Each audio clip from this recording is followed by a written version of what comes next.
सपने जो सोते समय हर व्यक्ति को आते हैं। नींद की अवस्था में हमें एक आभासी दुनिया का एहसास होता है, जहाँ पर हम अपने स्वप्न लोक की वस्तुओं का निर्माण करते हैं, अपनी इच्छा के अनुसार विचरण करते हैं, आकाश में उड़ सकते हैं, पानी के अंदर जा सकते हैं, मरकर जिंदा हो जाते हैं और बड़े बड़े पराक्रम कर दिखाते हैं। स्वप्न अवस्था में हम ऐसी चीजें कर देते हैं जो जागृत अवस्था में असंभव होती है। कई सपनों में सब कुछ हमारे नियंत्रण में होता है, हम चाहे जो कर सकते हैं, और कई सपनों में हम कुछ भी नहीं कर सकते, अपने हाथ पैर भी नहीं हिला सकते। स्वप्न लोक की वास्तविकता क्या है? क्या ये एक आभासी दुनिया है या हमारी रोजमर्रा के घटनाओं का एक प्रतिबिंब है? हमें सपने क्यों आते हैं?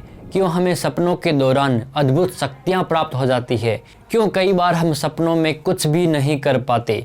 क्यों कई बार हम सपनों में मरकर भी जिंदा हो जाते हैं? क्यों सपनों में जब हम किसी पहाड़ से या काफी ऊंचाई से गिरते हैं तो गिरने से पहले ही हमारी नींद टूट जाती है?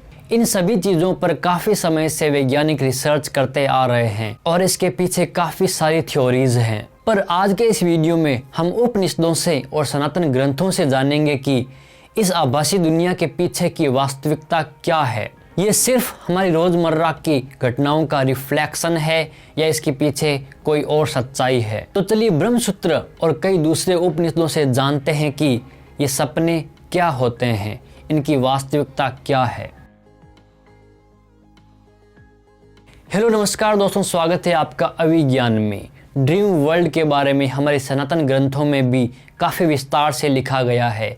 अब हमें ये जानने की ज़रूरत है कि क्या वो साइंटिफिक रिसर्च के आधार पर है या वो आध्यात्मिक स्तर पर बातें की गई हैं। क्या उनका उदाहरण सिंबॉलिक यानी प्रतीकात्मक तौर पर दिया गया है? क्या ये एक ऊंचे लक्ष्य या एक ऊंचे सिद्धांत की ओर इशारा करती है? ये एसु सुप्तेषु जागृति, ये मंत्र आपने सुना होगा, जो कि ICAI यानी अकाउंटेंट का जो संगठन है उसका मोटो है। इस मंत्र को भी कठ उपनिषद से लिया गया है, जिसका अर्थ है कि सारे सोने वालों में एक जागने वाला। इसका विस्तार से अर्थ जानने के लिए और सपनों की दुनिया के दूसरे पहलुओं को जानने के लिए ब्रह्मसूत्र और उपनिषदों से हम कुछ श्लोकों को उठाकर देखते हैं। ब्रह्मसूत्र के 3 अध्याय के 2 पाद के पहले श्लोक में लिखा आता है कि संध्येय सृष्टि राह ही, यानी कि स्वप्न में भी जागृत की भांति सांसारिक पदार्थों की रचना होती है। यहाँ पर कहा जा रहा है कि जब हम सो रहे होते हैं उस वक्त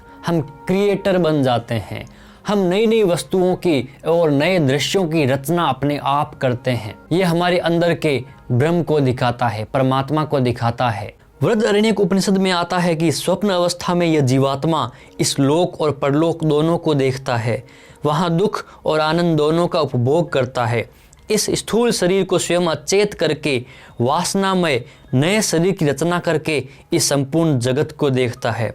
उस अवस्था में सचमुच न होते हुए भी रथ को ले जाने वाले वाहन और उसके मार्ग की तथा आनंद मोद प्रमोद की एवं कुंड सरोवर और नदियों की रचना कर लेता है। यहाँ पर बृहदारण्यक उपनिषद में बताया जा रहा है कि कैसे जीवात्मा स्वप्न अवस्था में एक नए संसार की रचना कर लेता है, एक नई सृष्टि की रचना कर लेता है। ये कैसे संभव है? कैसे वो इस स्थूल शरीर को इस स्थूल जगत में छोड़कर एक नए विश्व का, एक नई सृष्टि का निर्माण करता है, जहाँ पर नदियाँ, कुंड, सरोवर, रथ सभी की वो खुद रचना करता है और उन्हें नियंत्रित करता है। इसके पीछे क्या समझाने का प्रयास किया जा रहा है? ये मंत्र किस और संकेत करता है? चलिए आगे जानते हैं। कठ उपनिषद में वर्णन आया है कि यह ए सुप्तेषु जागृति कामम कामम पुरुषो निर्मिमाणः, यह नाना प्रकार के भोगों की रचना करने वाला पुरुष अन्य सब के सो जाने पर स्वयं जागता रहता है। इसमें पुरुष को कामनाओं का निर्माता कहा है।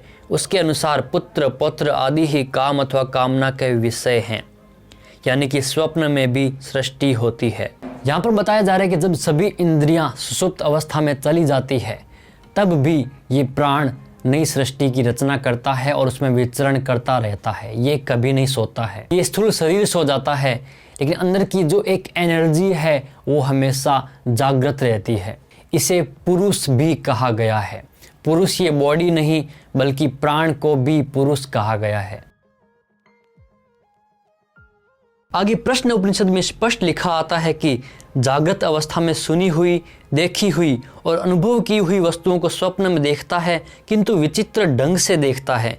देखी सुनी हुई को, न देखी सुनी हुई को भी देखता है और अनुभव की हुई और न की हुई को भी देखता है। यहाँ पर प्रश्न उपनिषद में वर्णन आता है कि जब ये प्राणी सपने देखता है तब उसे वो सपने कुछ अधूरे अधूरे से लगते हैं, यानी कि उनमें जो चीज़ें होती वो संपूर्ण नहीं होती है और काफ़ी विचित्र होती है। हमारे सपने भी काफ़ी अजीब ढंग के सपने आते हैं। देखा हुआ सुना हुआ जो भी होता है वो सब हमारे सामने बड़े ही अजीबोगरीब ढंग से और एकदम मिक्स होकर मिला हुआ सा आता है। तब प्रश्न उपनिषद में प्रश्न आता है कि क्या ये वास्तविक है या आभासी है। यानी कि प्रश्न उपनिषद यहाँ पर क्लियरली कह रहा है कि सपने आभासी ही होते हैं, इनका कोई अर्थ नहीं होता है। जैसा कि आजकल के साइंटिस्ट भी कहते हैं कि सपने हमारे दिन भर की जो भी हमने काम किए हैं उन्हीं का रिफ्लेक्शन है। वहीं ब्रह्मसूत्र में एक सूत्र आता है कि सूचकश्च ही श्रुतेराचक्षते च दाद्वितः, यानी कि स्वप्न भविष्य में होने वाले शुभ अशुभ परिणाम का सूचक भी होता है, क्योंकि श्रुति से यह सिद्ध होता है और स्वप्न विषयक शास्त्र को जानने वाले भी ऐसी बात कहते हैं। छांदोग्य उपनिषद में आता है कि यदा कर्मसु कामेषु स्त्रियं सपनेषु पश्यति समृद्धि तत्र जानी यातास्मिन् स्वप्न निदर्शने, यानी कि जब काम्य कर्मों के प्रसंग में स्वप्नों के दृश्यों को स्त्री को देखे तो ऐसे स्वप्न देखने का परिणाम यह समझना चाहिए कि उस किए जाने वाले काम्य कर्म में भली भांति अभ्युदय होने वाला है। तथा यह भी कहा है कि यदि स्वप्न में काले दांत वाले काले पुरुष को देखे तो मृत्यु का सूचक है। ये ऐतरेय आरण्यक में आता है। यहाँ पर छांदोग्य उपनिषद में जो कुछ सूत्र आ रहे हैं जहाँ पर दिखाया जा रहा है कि सपने में ये दिखने पर आगे भविष्य में ऐसा हो सकता है, इसके पीछे कुछ डीप मीनिंग है। हमारे मन में हमारे दिमाग में जो भी चलता रहता है वही हमें सपनों में दिखाई देता है और हमारा दिमाग ही, हमारे विचार ही हमारे भविष्य को निर्धारित करते हैं। हमारे सपनों में जो भी दिखाई देता है वो हमारे दिमाग में भी चलता रहता है। हमारे विचार, हमारा मस्तिष्क ही हमारे भविष्य को निर्धारित करता है। हमारे सोचने का तरीका ही हमारे आने वाले भविष्य को निर्धारित करता है। इसी अर्थ के ऊपर यहाँ पर छांदोग्य उपनिषद में ये सूत्र आया है, यानी कि जैसा हम सोचते हैं, जैसे हम कर्म करते हैं, उसी से हमारा भविष्य निर्धारित होता है। यहाँ पर किसी अंधविश्वास या जादू टोलने के आधार पर यह बात नहीं की गई है, बल्कि हमारे कर्मों और विचारों के ऊपर यह बात की गई है। ब्रह्मसूत्र के एक सूत्र के अनुसार जीवात्मा ईश्वर का अंश है, इसलिए यह भी ईश्वर के गुणों वाला है, इसमें कोई संदेह नहीं। परंतु इसके ये सब गुण तिरोहित हैं, यानी छिपे हुए हैं, इस कारण उनका उपयोग नहीं देखा जाता। उस परब्रह्म परमेश्वर का निरंतर ध्यान करने से जीव के ये छिपे हुए गुण पुनः प्रकट हो जाते हैं, ऐसा श्वेताश्वतर उपनिषद में लिखा आता है। परमेश्वर की आराधना के बिना अपने आप उनका प्रकट होना संभव नहीं है, क्योंकि इस जीव का अनादि सिद्ध बंधन और उससे मुक्त होना उस जगतकर्ता परमेश्वर के ही अधीन है। इसलिए वह स्वयं स्वप्न की सृष्टि भी नहीं कर सकता, ऐसा श्वेताश्वतरों में लिखा हुआ है। आगे ब्रह्मसूत्र में बताते हैं कि इस जीवात्मा में उस परब्रह्म परमात्मा के गुण विद्यमान रहते हुए भी जो उन गुणों का तिरोभाव हो रहा है वे गुण प्रकट नहीं हो रहे हैं, तथा वह जीवात्मा जो उन सद्गुणों से सर्वथा अनभिज्ञ है, उसका मुख्य कारण जीवात्मा का शरीर के साथ संबंध मान लेना है। यही इसका बंधन है और ये अनादिकाल से है। इसी के कारण कई जन्मों के कर्म संस्कारों से परवश हुआ यह जीव अलग अलग योनियों में जन्म लेता और मरता है।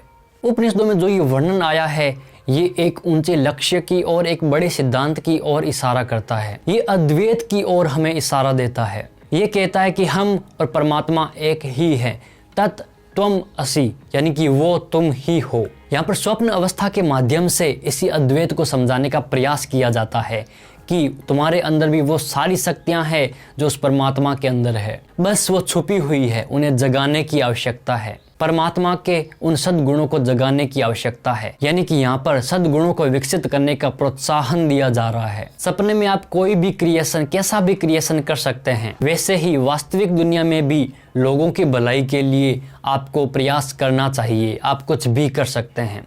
ये वाक्य, ये मंत्र, ये सूत्र हमें मोटिवेट करते हैं कुछ अच्छा करने के लिए। स्वप्न लोक के दर्शन से संबंधित ये हमारा पहला वीडियो है। इसके अलावा भी हम आगे कुछ वीडियोस बनाएंगे। तो मिलते हैं अगले वीडियो में, तब तक के लिए जय हिंद, जय भारत, जय सनातन।